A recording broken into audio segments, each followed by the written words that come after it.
So the Euros finished a couple of weeks ago, Spain won, blah blah blah.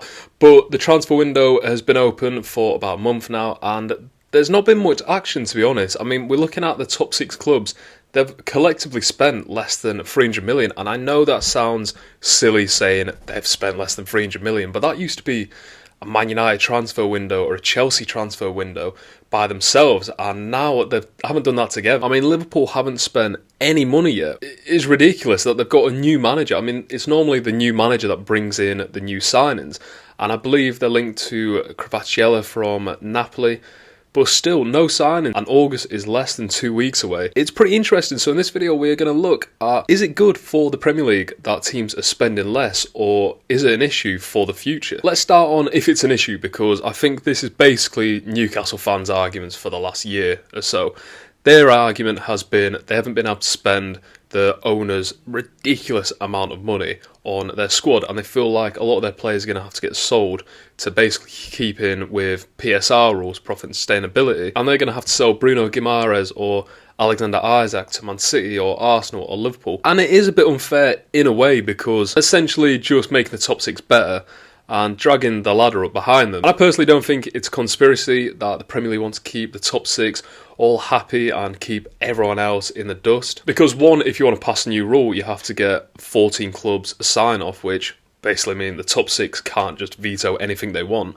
And two, I just think if Newcastle are better, if Everton are better, if Aston Villa are better, it's better for the league because it's more competitive. People want to see that. But it's the argument on sustainability for clubs, and I haven't read that in depth into this. I've read a few articles about it, but frankly, I can't be arsed reading more and more about the financial side of football because it's becoming so boring, it's sucking the life out of the game.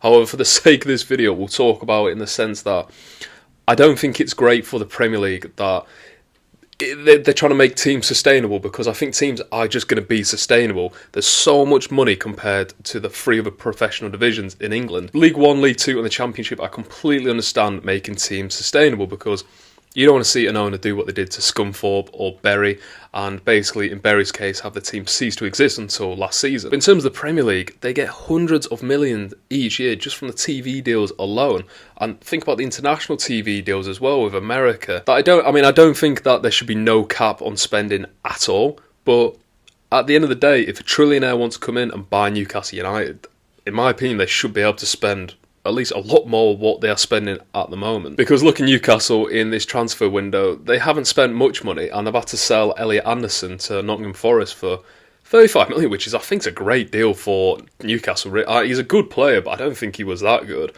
But then again, he's 21, so I mean, he could prove himself. But still, they had to sell him because that was pure profit from the academy. And it's a shame because he's a Geordie lad, and he's been brought up through the academy. I thought him and Lewis Miley would be the future of that Newcastle midfield, but they've had to sell him basically to further their ambitions within the Premier League. And also, and to be fair, this point could be seen either way, and I completely see either side of it, but the bigger players might not be wanting to come to the Premier League more if they're not going to buy them, basically, because let's have a look at Mbappe. I don't think any Premier League team went for Mbappe this summer.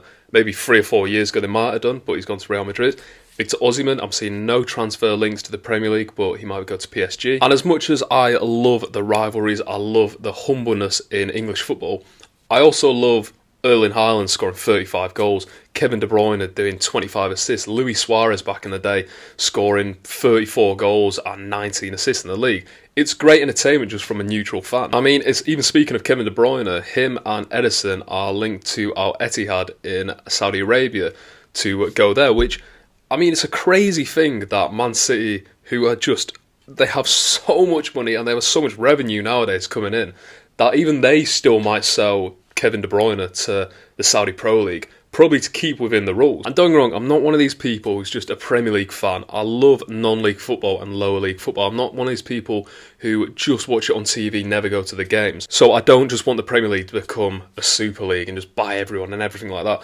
I just think that when Newcastle are potentially having to sell Alexander Isak after, a season and a half, basically 2 seasons, to fund just buying half-decent players, then it is a bit of a shame. And another negative, which I don't think a lot of people have thought about it, Speaking of Elliot Anderson, teams are selling their youth products because it's pure profit off their balance sheet. And this sounds fine on the face of it. However, if teams are selling their players just abroad, or if they're selling them for quick, easy money, then I don't think they're going to develop these players as much as they could. Elliot Anderson, he's going to get thrown into it next season with Nottingham Forest. Maybe he wasn't ready for that. Maybe a loan deal to a Championship club. Maybe a loan deal to a lower Premier League club. And it's the fact that he's got this big money move now to Forest where it might derail his career. It's like if a team would sell a player just to a foreign club, maybe even a Saudi team, just so they can get the pure profit off that. And they're being pushed into it now because Chelsea need to sell all their academy players because they've given people 40-year contracts that eventually is going to catch up with them. So Conor Gallagher, you might see him get a move this year. Levi Colwill, you might see him get a move this year instead of developing within just the club that they've grown up in. But to just firmly plant myself on top of that fence and talk about both arguments, let's go on the positive side of teams not spending as much. And that, in my opinion, is it makes it more of a level playing field.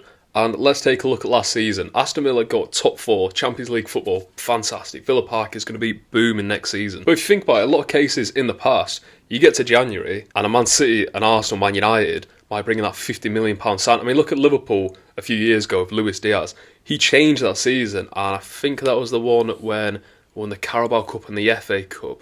I might be mistaken, but he was brilliant in those finals against Chelsea. And he was a £50 million signing. Maybe Liverpool won those trophies that season if Luis Diaz didn't come in. That might have changed Aston Villa's season last year because if Manchester United brought in a £90 million player, which they have done in the past in January, then it might have derailed Aston Villa's season and just pushed Man United up there just because they brought someone in. Whereas they might have to stick to their decisions in the summer and be more diligent and be more good in the transfer market to basically have a great season. Because I always think that the January window should be to replace maybe an injured player, get a few loan deals in, not to buy £100 million players. And I'm glad the PSR rules put a lot of teams off that. And another positive, and this sounds a bit, I mean, it's just me as a football fan really, having other teams in Europe just spend big money again, because for once it felt like the Premier League was the only team that was getting all these top players in, and the rest of Europe, and this isn't like a violin story, but the rest of Europe, they weren't getting the best players in the world. Other than, obviously Real Madrid and Barcelona. And I like it because I want to see other top teams in Europe challenging for the Champions League again. I couldn't care less about if an English team did well. I'm not one of those fans who want to see an English team win it. I really couldn't care less. I just want to see the best players on the top stage. And a lot of the time, they are normally bundled together in a Man City team or a Chelsea team, whereas it's cool to see them go again to Bayern Munich, to PSG, to Real Madrid. And yeah, just overall competition really, because if Man United aren't spending 400 million every single season, then it could close the gap between them and a Newcastle, them and an Aston Villa. And even with Man City, if they can't just spend, wink wink, 50 million on Erling Haaland, then again it might close the gap between them and Liverpool and Arsenal, and it just makes it a complete, more competitive league, which personally I really want to see. And I think we're seeing it a bit more in recent seasons, and basically just close the gap on Man City because they're just unstoppable. But let me know what you think. If you could leave a comment below and tell me what you think about these PSR rules. Let's not talk a lot about financials because it's sucking the soul out of the game. But if you want to leave a like this video, that'd be fantastic. And if you could subscribe to the channel, really appreciate it. But thanks for watching.